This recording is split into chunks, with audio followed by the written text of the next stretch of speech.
Pozdrav svima, ajmo mi ispeći marshmallowse, ono američko sranje iz filmova. Gle kak se to radi. Ko zna bolje nek komentira. Znači evo, štapići nabodemo i sad se to peče. Kužiš? Gle. I dobije zlatno žutu boju. Peče se minutu do minutu i pol.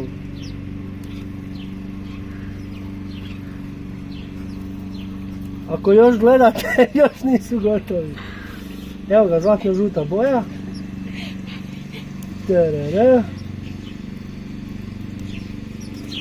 Znači na žari, ne na vatri.